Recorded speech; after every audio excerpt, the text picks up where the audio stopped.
no solo la protección contra el despido arbitrario, que es la protección al trabajo, sino específicamente relativo al empleo público, la estabilidad absoluta de los trabajadores estatales, ¿sí? Las formas de evasión a esta estabilidad. Por un lado tenemos la forma de evadir la estabilidad a través de la aplicación de la ley de contrato de trabajo. La segunda forma, o gran grupo de evasión de la estabilidad, es el trabajador no permanente, ¿sí? Aquí el trabajo no permanente, desde la ley nacional existen dos: el que es designado transitoriamente en planta permanente, transitoriedad que dura 20, 25, 30 años incluso, o aquellos trabajadores que son contratados, ¿sí?, a término, ¿sí? La réplica del artículo 93 de la ley de contrato de trabajo, aquel trabajador que es un trabajador eventual, por así decirlo, se lo contrata a término, por un término de un año generalmente, que es el año presupuestario. Después las que podemos encontrar también son las becas, los planes sociales, contratos, o sea, convenios de cooperación con entes privados, o sea, la tercerización del puesto público. Esas son las formas que ha buscado el Estado de evadir, digo, la estabilidad absoluta establecida en aquel artículo nuevo, artículo 14 de la Constitución del año 57. El fallo Magarrán cuestionaba, Magarrán había sido trabajadora de aduanas, cuestionaba, había sido despedida sin causa, precisamente cuestiona la inestabilidad que tenía y solicita la nulidad del laudo arbitral que había establecido la aplicación de la ley de contrato de trabajo en aduanas, ¿sí? Plantea la inconstitucionalidad por contraponerse con el artículo 14 bis y por esta convencional constituyente que se estaba mencionando al principio, y efectivamente la Corte en el año 2006 decide reincorporar, declarar nulo el despido de Magarrán. Y al declararlo nulo, o sea, al decir que el acto sin causa había sido un acto jurídicamente nulo, por la aplicación del Código Civil debía retrotraerse las condiciones al día anterior al dictado de ese acto nulo. Por lo tanto, al retrotraerse las condiciones al día anterior, automáticamente la trabajadora volvía a tener un trabajo, ¿sí? Obviamente fue un fallo muy positivo y fue un avance muy grande en lo que tenía que ver con materia de empleo público.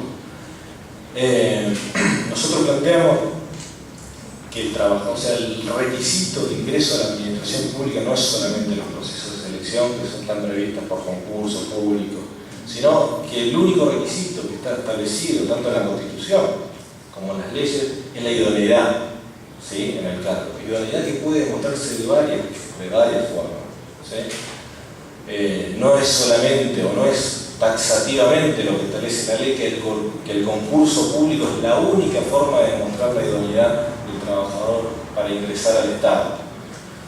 La voluntad inequívoca del Estado de recontratar y de firmar resoluciones anuales que le den cierta continuidad y permanencia a una relación,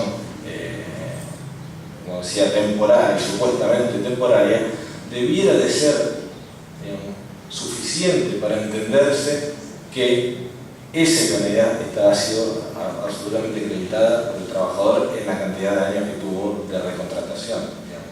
Y es más, ha sido reafirmada por el Estado en cada recontratación, en cada año, digo, como si fuera una evaluación, una evaluación anual, las evaluaciones anuales, digamos, debiera de considerarse que cada recontratación es una evaluación positiva de ese trabajador que en función de eso es idóneo y debiera adquirir la estabilidad. Otra de las alternativas que hay para soslayar este tema de la falta de concurso al ingreso ha también salido de los tribunales de la ciudad, con el fallo Corne, ¿sí?, de la ciudad de Buenos Aires, los tribunales de la ciudad de Buenos Aires, en donde precisamente se reinstala en la misma forma de contratación que tenía hasta el momento del despido, hasta tanto exista un concurso público de ese cargo. Otro de los fallos que queríamos citar, que nos parece muy importantes, y acá hay que hacer hincapié, es el fallo Raimone de Rufo Juana contra ANSES. Es un fallo de la Corte Suprema. En este caso es una trabajadora de ANSES jubilada que cuando ANSES le paga su beneficio previsional, le computa su jubilación conforme a la certificación de servicios entregada por el empleador en en donde no figuran los rubros no remunerativos. La trabajadora inició un juicio en el Foro de la Seguridad Social, primera instancia, Cámara desfavorable y la Corte toma el tema. ANSES, tanto como en este caso como empleador o como pagador de jubilaciones, está obligado a tomar la totalidad del salario percibido por el trabajador, sea rubros no remunerativos o no remunerativos, conforme lo que veníamos diciendo de lo que significa el salario y de lo que compone el salario.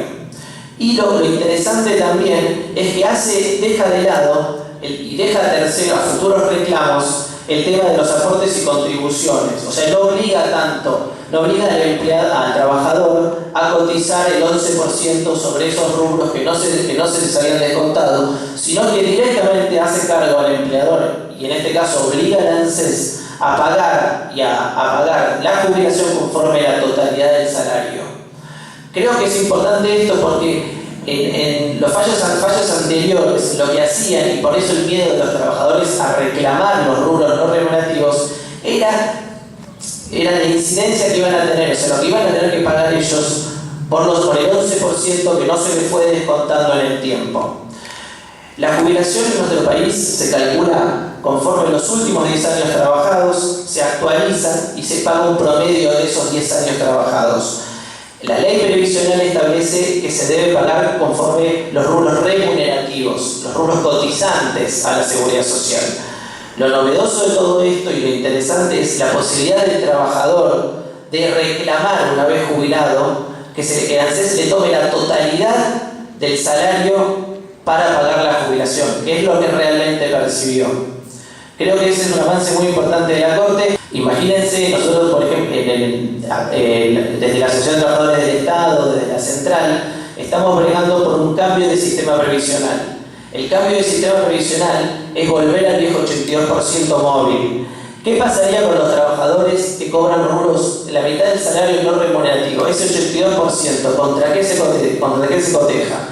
¿Contra el salario real o contra los rubros no remunerativos? Bueno, es un debate que está abierto, es un debate que la Corte viene dando pasos alentadores y que nosotros tomamos y nosotros hacemos hincapié en los proyectos y en los debates que estamos dando. La precarización laboral afecta todos los derechos colectivos, el reconocimiento y la organización sindical, el ejercicio del derecho de huelga y el ejercicio del derecho a la negociación colectiva. En cuanto a la organización y al reconocimiento sindical, indudablemente es muy difícil, si no imposible, la constitución de un sindicato de personas precarias. Se da el temor a la afiliación al sindicato que sí acepta afiliar. A ver, la Asociación de Trabajadores del Estado afilia y representa a trabajadores precarios, pero la inestabilidad o la falta de estabilidad que había desarrollado Lucas hace un momento indudablemente genera un temor en el compañero que puede quedar sin trabajo en cualquier momento por afiliarse a determinado sindicato y no a otro. Entonces afecta directamente el ejercicio de la libertad sindical en términos individuales y colectivos.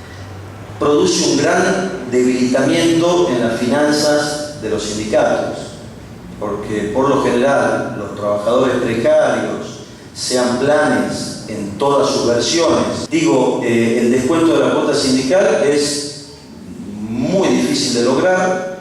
Los conflictos con los empleados precarios son muy prolongados y requieren un gran esfuerzo de los sindicatos a la hora de representarlos y de sostener el conflicto en el tiempo, produciendo incluso un desfinanciamiento económico de los sindicatos al verse en la obligación moral política de la representación de los compañeros y a la vez una falta absoluta de ingresos de la cuota sindical en la mayoría de los casos. Esa división en el lugar de trabajo se reproduce muchas veces hacia adentro del sindicato a la hora de establecer las prioridades en cuanto a la organización de un plan de lucha, la diferenciación que entre los propios trabajadores se empieza a generar dentro del sindicato. Imagino una lucha salarial en la cual los trabajadores de planta están en una lucha salarial, los trabajadores precarizados están en una lucha de adquirir estabilidad, dejando la cuestión salarial muchas veces de lado.